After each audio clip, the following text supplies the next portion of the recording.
A briefing for Friday, the 3rd of February. I'm Stephen Ridgway. Arnold Clark, the car people in the UK, have notified customers that during a cyber attack that took place in December, certain customer data was in fact leaked. They originally thought it just caused disruption to their business. They're now saying that certain customer information has actually been leaked as part of that. Leaked data includes the usual stuff: names, contact details, dates of birth, vehicle details, and ID documents like driver's licenses and passports.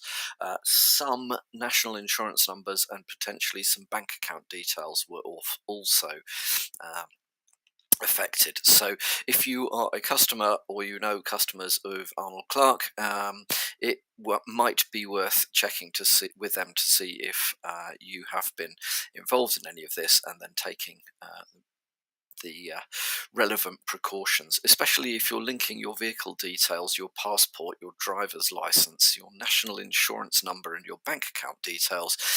That is generally not a good thing.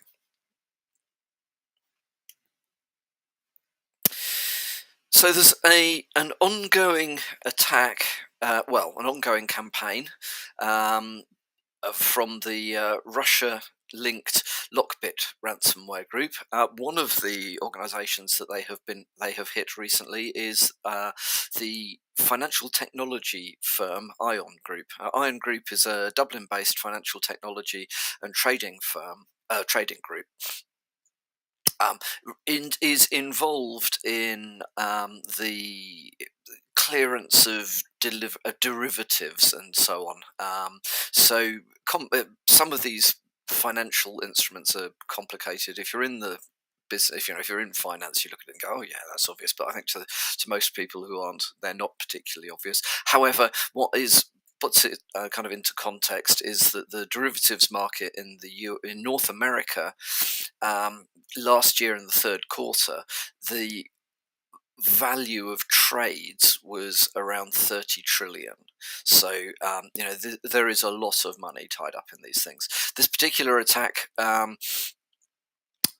affected at least 42 of Ion cleared derivatives customers, and was basically disrupting the processing of trades.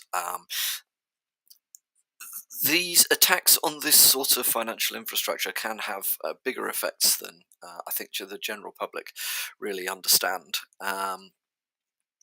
It the the banks and financial institutions involved in these things rely on the trades happening correctly, happening at the right time.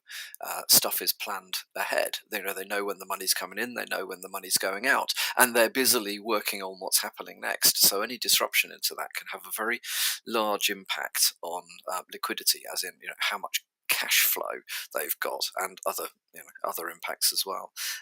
So worrying, but unsurprising that Lockbit are targeting fintech firms.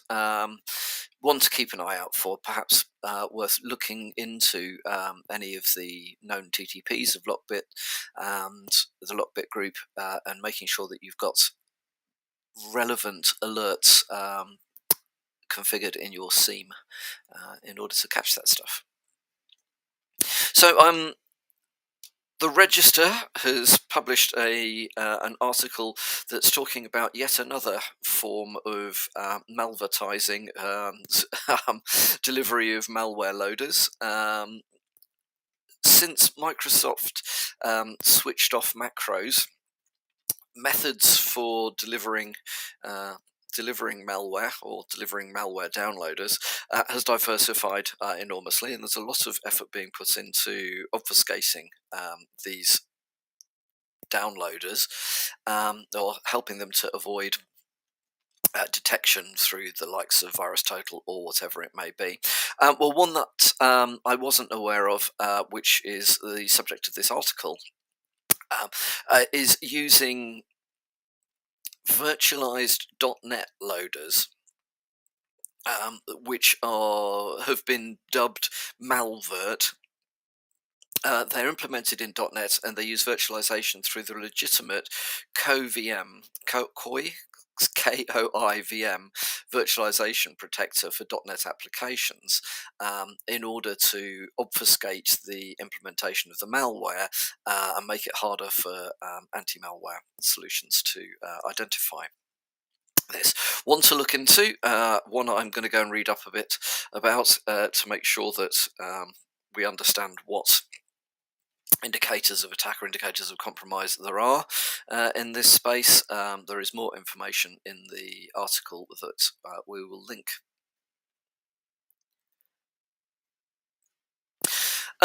Okay, bugs.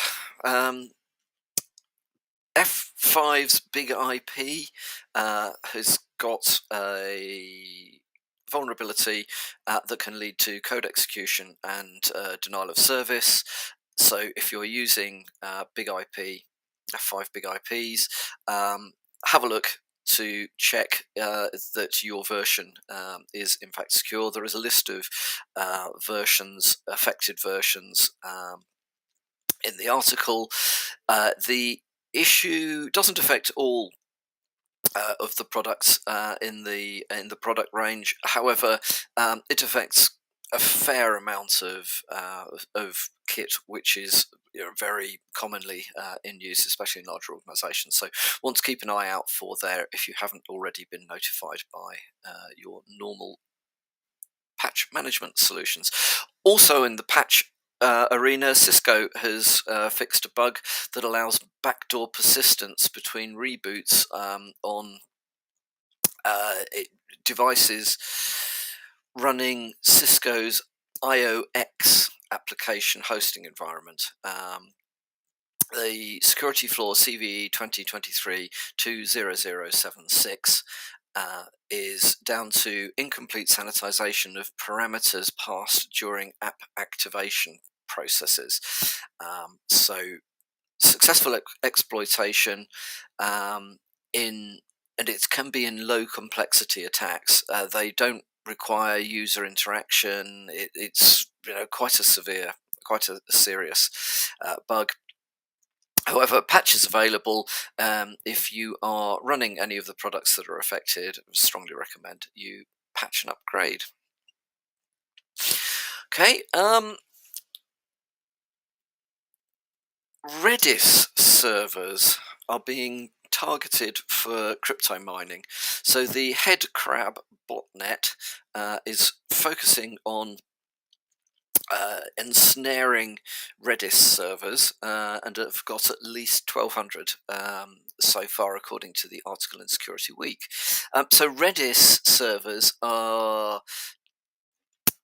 they're basically a means of queuing data. They're used in, for example, environments that use ELK for Elasticsearch, Logstash, Kibana. There's often Redis moving stuff around queues in the background to make sure that the right stuff is going to the right components at the right time. The Redis is not designed to be run in insecure environments. So Redis, at least by default, I think doesn't have authentication enabled, and is prone to unauthorized access if it's exposed to the internet. So if you are using Redis, or if Redis is part of your tool set, make sure that you have got protection around that. Strongly recommend you don't put Redis servers, make them available on the internet.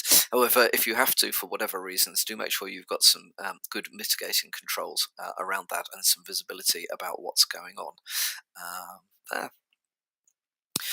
And finally, from me, experts have warned of flaws in the popular open source software ImageMagick.